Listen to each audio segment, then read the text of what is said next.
What's up guys, welcome back to my channel. So pag-uusapan natin ang mga balita sa boxing. WBO welterweight champion Brian Norman Jr. pumirma sa top rank. Canelo Alvarez at Jaron Boots Ennis nagsama sa training camp. At Verrell Ortiz may kalaban na. So unahin muna natin si WBO welterweight champion Brian Norman Jr. So pumirma ulit si Brian Norman Jr. sa top rank ng multi-year contract. So asahan na natin na magtatagal pa si Brian Norman Jr. under ng top rank. May paparating na laban si Brian Norman Jr. sa November 22 laban kay Devin Haney. So Riyadh season ang magpapalabas ng laban nila at kasama pa rin dyan ang top rank promotion ni Bob Arum.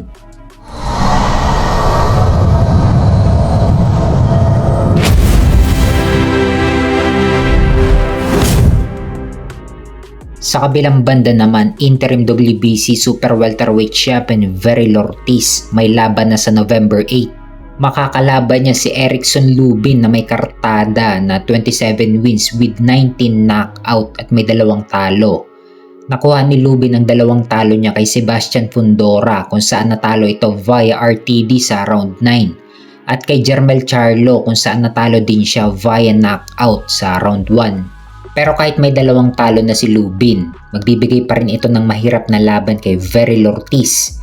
Kasi natalo lang naman si Lubin kay Jermel Charlo at Sebastian Fundora na 2 dekalibreng boxer dito sa 154. Kaya kailangan maipanalo ni Verrell Ortiz ang laban niya kay Erickson Lubin para hindi mabulilyaso ang laban niya kay Jaron Boots Ennis sa 2026.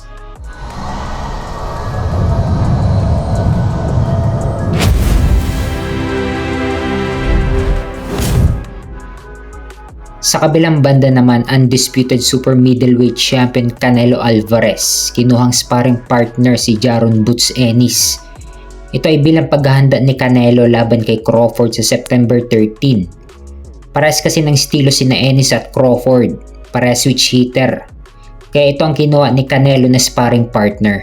Mas matangkad lang si Ennis kay Crawford, 5'10 ang height ni Jaron Ennis at 5'8 lang si Crawford. Pero parehas mahaba ang kanilang reach advantage. Parehas din mataas ang kanilang ring IQ. Kaya magandang paghanda ito para kay Canelo. Makikita din na mas matangkad si Ennis kay Canelo pero lumalaban si Canelo sa super middleweight sa 168. At aakyat pa lang si Jaron Ennis sa 154 sa super welterweight. So pagdating sa mismong laban, hindi na magugulat si Canelo sa ipapakita ni Crawford. Dahil parehas lang naman ng estilo itong si Ennis at Crawford. At parehas din counter-puncher itong si Jaron Ennis at Terence Crawford. At parehas din mataas ang knockout percentage ng dalawa. Kaya sa mismong laban hindi na gaanong mahihirapan pag-aralan ni Canelo ang galawan ni Crawford. So abangan natin ang laban nila September 13. 3 linggo na lang matutunghayan na natin ang isa sa pinakamalaking laban ngayong taon. Ang dalawa sa pound for pound fighter ngayon, Canelo Alvarez versus Terence Crawford.